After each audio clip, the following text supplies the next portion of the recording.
What's up, everybody? Welcome to Cinema Trip Reviews. I am Wyatt. Today on the show, I'm going to be talking about Mad Max from 1979. If you haven't already, make sure to like, share, and subscribe. Check us out on Twitter and Instagram at Cinema Trip Reviews.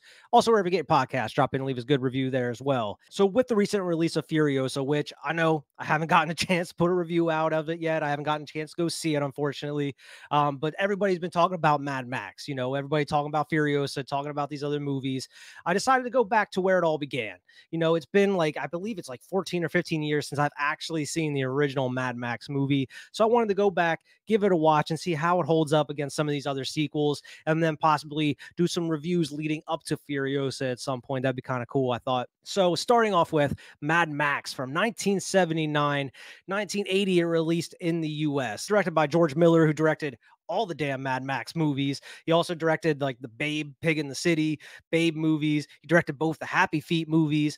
Dude has such a weird career, I feel like, but he's mostly well known for these Mad Max movies, creating this crazy universe, this wacky post-apocalyptic type universe. But it's so crazy to go back to this original movie here and see how different it is compared to literally everything else that's come after it. Before we get into the actual movie itself, we got to get into the cast. So we got Mel Gibson as Max Rockatansky, of course, Mad Max, title character himself, who is in pretty much all the movies except for, the most recent ones. Hugh Keisburn as Toe Cutter, who is the main antagonist of the movie. You got a couple different antagonists, but he's the main one. He's the leader of the motorcycle gang that's in the movie. Joanne Samuel as Jesse Rockatansky, Mad Max's wife. Steve Bisley or Bisley is Jim Goose, and Goose is probably one of the best characters of the movie, in my opinion.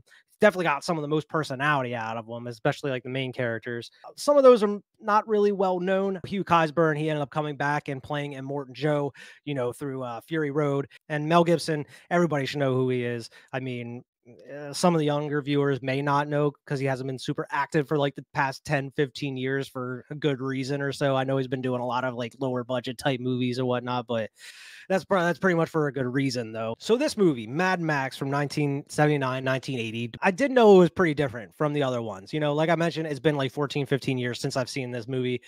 It's been a long time, so I've only really remember bits and pieces of this. And boy, after watching it, it is vastly different from all these other movies in the series.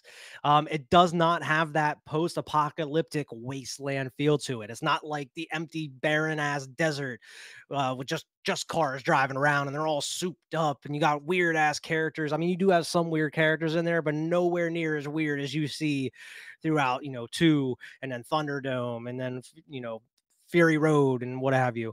It doesn't go anywhere near those levels of strange in this movie. You get some weird characters in there, but it doesn't go all out fucking weird like the rest of them do. In this one, you actually have some semblance of a society in here. You actually have hospitals. You have a police force, or at least what's left of a police force. You have gas stations, or at least what's left of the gas in the gas stations. You actually have some semblance of a society around them. You kind of assume that it's like a post-war type of world. It's not like a post-nuclear war or anything like that. It seems like there's this one stretch of highway that is strictly prohibited from going on, and it seems like that's where a lot of this is taking place because there's a lot of like the nomad gangs are coming around through there, causing a ruckus, killing people, stealing stuff, destroying shit. The last of the cops, I say, they're the ones that are out here patrolling, taking care of biz, cracking down, and they don't do it by the book like a lot of other cops. These motherfuckers got big ass holsters strictly for sawed-off shotguns, which is awesome, by the way. Not really a huge fan of their wardrobe. Their uniform, their cops uniform, is just biker leather. It's kind of cool, I guess, in the sense when you have like the big ass holster with the sawed-off shotgun, some of the other stuff. The bad guys in the movie call them bronzes because of the badges, the shields that they wear on them and everything. So what sets this whole movie off and the chain of events that goes throughout this movie is at the very beginning you have this criminal named Knight Rider. I'm not talking about David Hasselhoff ass Knight Rider. No, I'm talking about this other Knight Rider who him and his girlfriend ended up killing a rookie cop, stealing his police cruiser, and they are just hitting the highway, like a bat out of hell. And during this chase, you have multiple police officers that are coming after him. You have these two kind of dopey ass cops that are following him who keep crashing their car no matter who's driving it. And then you have Goose, who's probably one of my favorite characters of the movie. He's on his motorcycle. And you have a couple other cops that are out there chasing Knight Rider on his getaway. During this big chase scene that you have at the beginning of the movie, you're getting cuts of Mel Gibson as Max, kind of suiting up, getting ready. You don't really see his face at all until it's, time for him to do some business. But him walking around, putting his gloves on, getting in his car and getting ready, some shit's about to go down. And what I find interesting about this is during the whole chase scene that you have at the beginning of this movie, this is really where you get most of your stunts in the movie. I mean, there are some other stunts throughout the rest of the movie, but this is where you really get a lot of the mayhem that happens. You get cars crashing into other cars. You have someone driving through a fucking RV just blowing the whole thing up pretty much. You have other cars crashing and flipping over. You have a kid run out in the middle of a road and almost getting hit. You have a ton of shit that gets just thrown at you at the beginning of the movie, and it's a nice little adrenaline rush at the beginning of the movie to get you excited for the movie, get you amped up. And then the rest of the movie, there's not a lot of excitement until maybe like the last 20 minutes of it. And that's really my biggest issue with the movie is there's not a lot going on throughout the movie. It could have been paced a lot better. But we're going to get into that as I get there. Knight Rider ends up losing the cops that are, been chasing him this whole time. And then the time has come for Max to step in, and handle biz. And he is already ahead of this dude. And he decides to play chicken with him. And this just fucks the Knight Rider's head all up. After he plays chicken, it's just kind of like short circuits of something in his brain. And he just starts getting super emotional and crying. Like he knows like this may be it. Like maybe he's done something wrong. You don't really know because you don't really get to see this character too much longer because as Max is chasing him, the chicken thing happened, gets into Knight Rider's head. He starts overthinking some things. He doesn't pay attention to the road, ends up running into a roadblock, swerves, flips the car, crashes into a truck, and it completely blows up. And I like how you get a brief close up of his eyes just bulging out of his head before he crashes and gets blown up, which is something that does happen again later in the movie with a better effect, mind you. It might be the same effect. Maybe that's why it happens so quickly in the first time. And I believe they do it in one of the other Mad Max movies as well. Correct me if I'm wrong. I mean, we're going to get to those eventually down the road.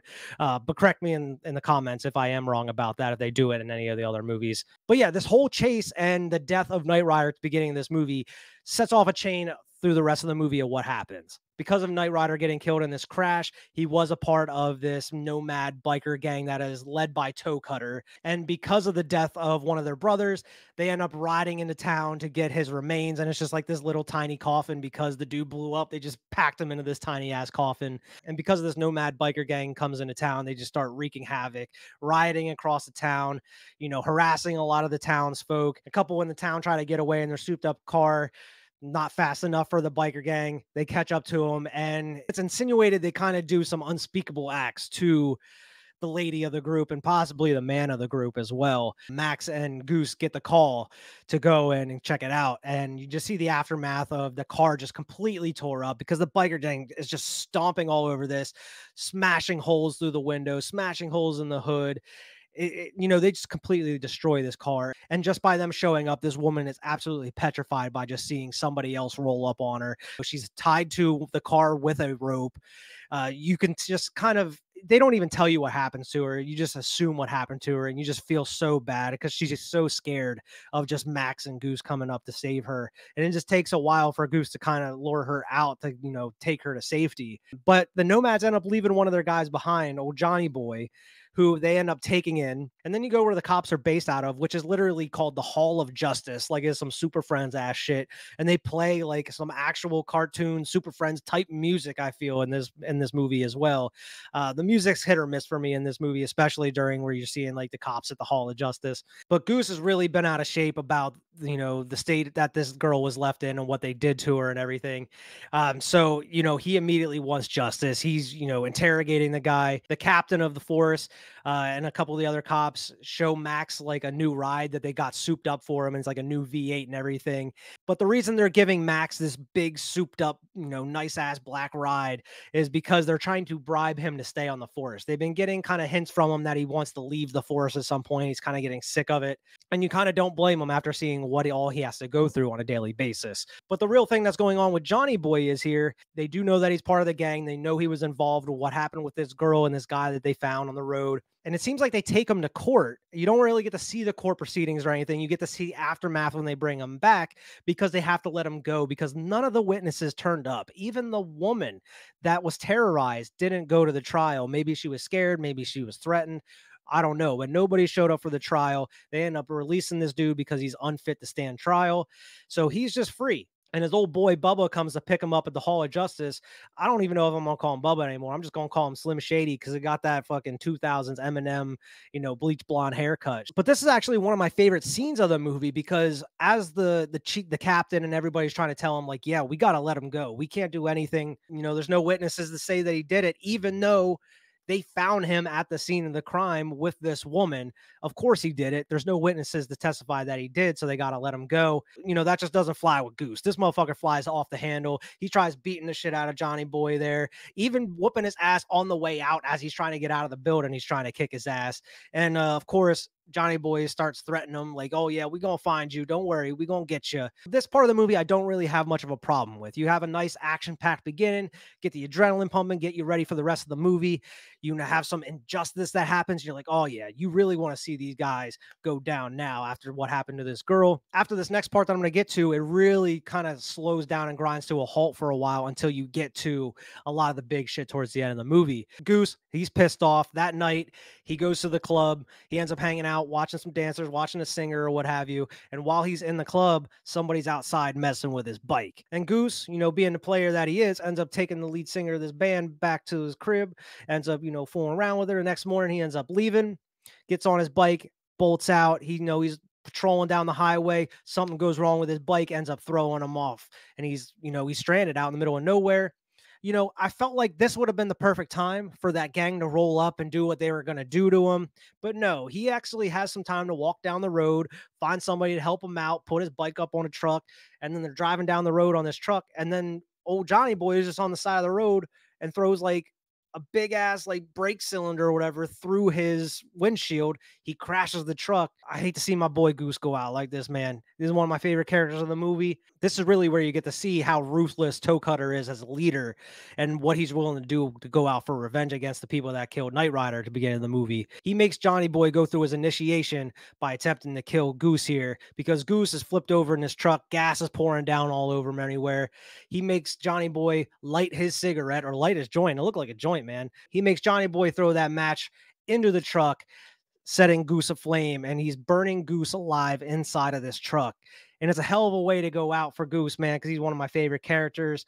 And I cannot imagine just being burned alive inside of a car, not being able to get out. And especially when there's somebody just sitting there laughing at you that could be helping you out and everything like that. So after all this happens, Max gets word that, hey, something happened to Goose. You got to get down here. Max ends up going down to the hospital, and you can see that when he walks into the hospital room, it's not a good sight. Goose is in his hospital bed, and they just have like this big ass tarp laid over him. It seems like the hospital's burn unit. They have like that big, like looks like a tent over top of them that's there to help, treat burns or whatever you. And you don't really get to see the super extent of it. You see his hand fall out, and it is charred. It is gross. And then Max ends up looking at his face. You don't get to see his face, but man, just the expression from Mel Gibson and just seeing his hand, you can only imagine how bad that guy's face looks. I can only imagine it's like some Anakin shit from like episode 3 or something like that, or some Freddy Krueger type shit. But this is the last straw for Max. Max was already on the fence about leaving the force as it is. That's why they were trying to bribe him with that new car. And he's like, no, I can't do this, man. I'm out. I'm out of here. The captain tries to convince him like, hey man, just take a long vacation, take like a couple weeks vacation. If you want to come back, that's fine. If you don't want to come back and you want to retire, that's fine with me too. Just sit on it and think about it for a couple weeks and let me know. And Max even gives a reason like, hey, I'm starting to enjoy what I'm doing out there a little too much. And not only is he enjoying this out here busting heads, killing people, but he's also has close friends of his, suffering or getting killed because of what's happening out there as well. So, it's just weighing on Max as this is going on. This movie is called Mad Max, but you don't really get to see Mad Max until the last like 20 minutes of the movie, man. Most of the movie is just like a slightly irritated Max. That's what the movie should have been called, slightly irritated Max, because that's all he is throughout the whole thing until the very end, and then he's Mad Max. Maybe this is just the origin story of Mad Max, if you will. So Max and his wife and his kid end up going on this vacation. They're driving around, going on holiday. They're out fishing, they're out laying by the creeks and what have you. They're having a good old nice time. They end up blowing a tire, going to get it fixed. She ends up running into the biker gang. She ends up pissing them off.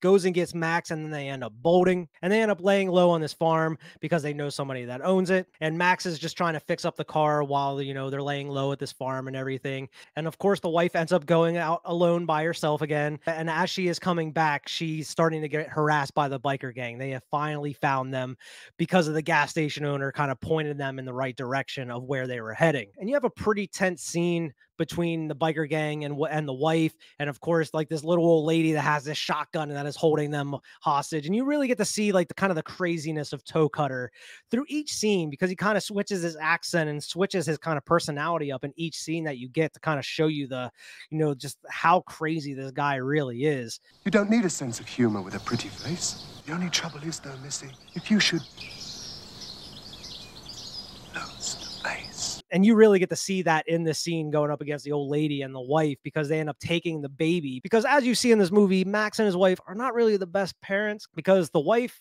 leaves the baby with Max when she goes out on her own to like the beach or whatever. And then when Max goes out to check it out, he just leaves the baby by itself. So the baby's just alone out in the middle of nowhere.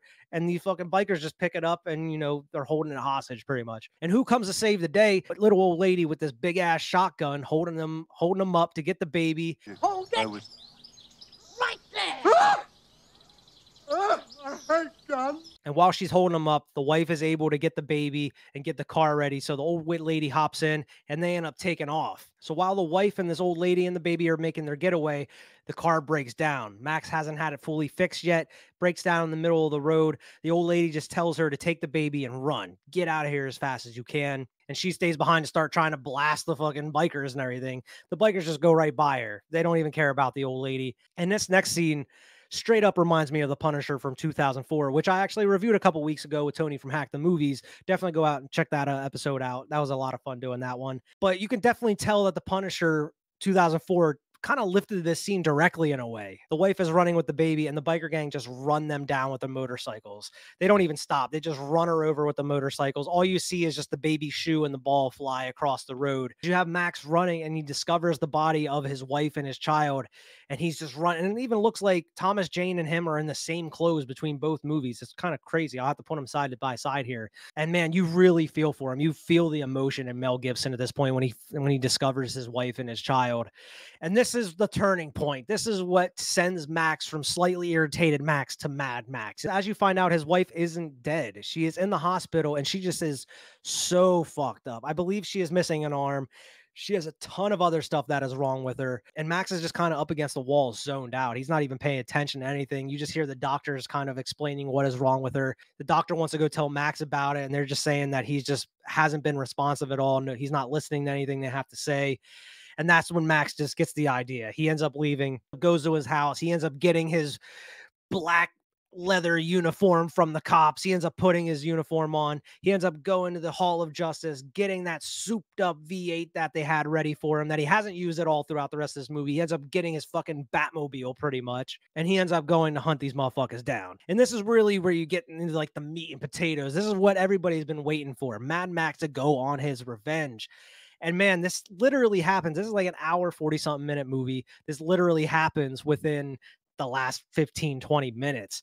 A lot of the middle of this movie takes so long to get this ball rolling when you could have pushed like what happened to his wife and kid way earlier in the movie. That way you have a movie with Max going out for revenge. You could have had kind of your typical revenge movie at that point, instead of saving it for just like the last 20 minutes. As soon as he gets suited and booted up and gets his car, he goes hunting. And he goes straight to the gas station dude that kind of sold him out. And he ends up interrogating him by kind of lowering this car down on top of him that he's under and everything. It was kind of a cool scene. He ends up running a lot of them off of a bridge into some water. And then he's going to hunt down Toe Cutter, Bubba, and Johnny Boy. And he falls into one of the most classic blunders that you could have. You fool, you fell for one of the classic blunders. He sees somebody laying in a field next to a motorcycle. And he's like, oh, what's going on over there? and he decides to stop and just walk out into the middle of the road, and he gets shot in the knee. He gets kneecapped in the middle of the road. And it's like, bro, I easily saw that this was a trap waiting for you. How could you not see this? You a cop. You should be able to understand that this was a fucking trap for you. And after he gets kneecapped, old Slim Shady decides like, oh, I'm gonna kick him while he's down. I'm gonna go finish him off. He starts driving his motorcycle towards him, and Mad Max just fucking takes out that sawed off and blasts him off the motorcycle. And Toe Cutter's like, all right, maybe I shouldn't mess with this guy now. I'm gonna take off. Max gets in a souped up car and he catches up to Toe Cutter in no time because he got that NOS, man. He got that nitrous in his car to fucking blast him up. Catches right up to him in no time. He is on his ass, pretty much bumper to bumper on with his motorcycle, just enough to kind of distract Toe Cutter because he looks over his shoulder, and by the time he looks back, he sees he's coming face to face with an oncoming tractor trailer. And this is where you get the real close up of his eyes, and his eyes just bulge out of his head. And like I mentioned before, I believe this happens in like Mad Max 2. If I'm wrong, definitely correct me in the comments, but I do believe this happens in one of the other Mad Max movies, unless I'm just remembering this one. And it's kind of anticlimactic because you have been following Toe Cutter this whole movie, causing mayhem and everything. You kind of want kind of a big standoff between him and Max, and it kind of just ends like that so quickly. And I mean, it is a cool scene. It is a cool way to take him out, I guess. Getting hit by a tractor trailer and just completely demolished. But like, I don't know. I wish there was just something more there instead. But we're not at the end of the movie yet, even though the main bad guy got taken out, because you still got Johnny Boy. You still got this little Weasley guy that looks like Brett from Flight of the Conchords. So as Max is cruising down the road, he sees a fence that is just completely demolished and a car that has crashed at the bottom of the hill. So as Max is rolling up on this truck that's crashed, he sees Johnny Boy dragging this body and kind of looting it and everything. And this is a guy you've been really wanting to see get killed since like the first 25 minutes of the movie. You're ready for him to get his comeuppance. Now you saw Toe Cutter get killed. You're ready for Johnny Boy to get killed. He deserves what he gets, but it's also kind of anticlimactic in a way. So what Max does is he handcuffs Johnny's ankle to the truck itself, and then he sets up this little trap where he has a lighter and he has the gas from the truck dripping into like this broken headlight. And as it gets full, it's going to get to that flame and of course blow up. And he gives him a hacksaw and says, you can either take 10 minutes to saw through these handcuffs, or you can take 5 minutes to saw through your own ankle. Mad Max at the end of this movie is on some diabolical jigsaw trap type shit because he wants this guy to saw through his ankle so he can get out of here to escape the explosion. And you don't even really get to see anything because Mad Max just hops right into his whip, starts driving down the road, and as he's driving, you get the big ass explosion in the background. And then it just ends. It goes to credits immediately upon that happening. Justice is served, apparently. You do have Mad Max take out the gang. I mean, he only kills a couple of them. He doesn't take out the whole gang, which would have been so satisfying to see if he ended up killing every single member of this gang at some point, which I feel like you could have done that. You could have went that route, especially if you would have had, you know, Goose get fucked up and his wife get fucked up way earlier in the movie. That way, the whole second half of this movie is just Mad Max going around trying to find these guys, you know, taking them out one by one. And then you kind of could have justified having that anticlimactic ending with Toe Cutter getting run into that tractor trailer, because you would have had a whole rest of the movie that was just action packed and him taking out these guys one by one or in a group or what have you, or it going back to that town and taking them out where they were, you know, taking over. I don't know. I feel like there was a lot they could have done with the movie, and maybe they were just working with what they had. I understand this was a low budget movie in Australia. I know George Miller was really scrounging up a ton of money, was working at an ER to scrounge up a ton of money to make this movie. And this movie was really shot in a lot of guerrilla filmmaking ways. They were shooting on roads without permits. They were shooting in a lot of locations without permits. They were really getting by with what they had at that time. So maybe that's why they did the story the way they did. They didn't have the budget or the time or the resources to kind of make a big spectacle or a grandiose movie out of it. I just saw a lot of potential with the movie. And I just didn't think it was fully realized because, like I mentioned, in the middle of the movie, it slows down a lot. I mean, it really makes this hour and 40-minute movie feel like it's over 2 hours long. And I definitely feel like that could have been handled better either by editing or just rewriting it or just adding different scenes in there as well. I think the stuff that it does well, it does really well in the movie. But I think there's a lot of missed potential in it as well. But like I mentioned, that could have also been just due to resources and what they had available at the time. Mel Gibson is okay, especially for like one of his first big roles as like a leading man. He's okay. I'm not saying he's great by any means. Toe Cutter is actually really great. I like him as a villain in this one. And like I mentioned, Goose is probably one of my favorite characters of the movie because I feel like he has a lot to work with as far as dialogue and a lot of emotion that he ends up putting out there on screen. He's easily one of my favorite characters in the movie. Along with the captain. The captain's also a pretty no nonsense, but he's also kind of funny in his own way. I like the captain in the movie, but being one of George Miller's first movies, I think he accomplished what he set out to do with this one. And I believe they just could have did something different with the story. That way the middle of the movie wasn't just kind of bogged down and just felt like it was dragging.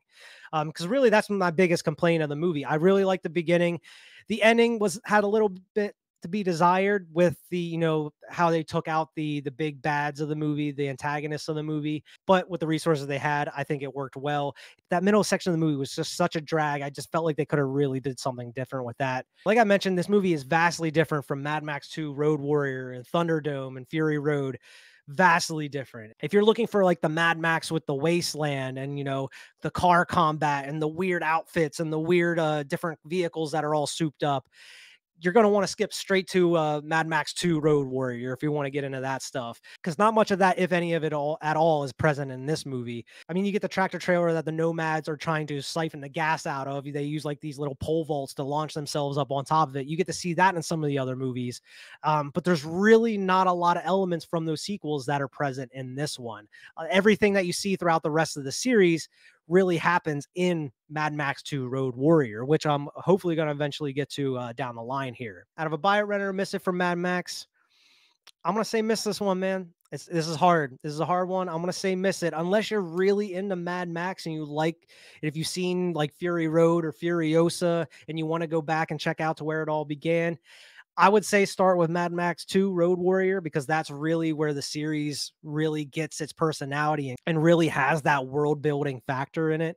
But yeah, I mean, I would really only say check out Mad Max 1 if you have seen the rest of them and you really want to see where it all started from. But other than that, I really don't think there's much reason to go back and revisit this one, unless you're really into the Mad Max series as a whole. Other than that, I don't know. This movie doesn't really have much going for it unless you're a huge Mel Gibson fan and you want to see one of his first movies. I don't think there's a lot in this movie that's going to draw a lot of people to it. Like, oh, I got to see this scene. I got to see this. Because a lot of the things that this movie does well, these other movies in the series do even better. So yeah, I say miss this one. Check out Mad Max 2 Road Warrior and go on from there. But that's the show for this week. Make sure to like, share, and subscribe. Check us out on Twitter and Instagram at Cinema Trip Reviews. Also, wherever you get your podcast, drop in and leave us a good review there as well. And we'll see everybody next week.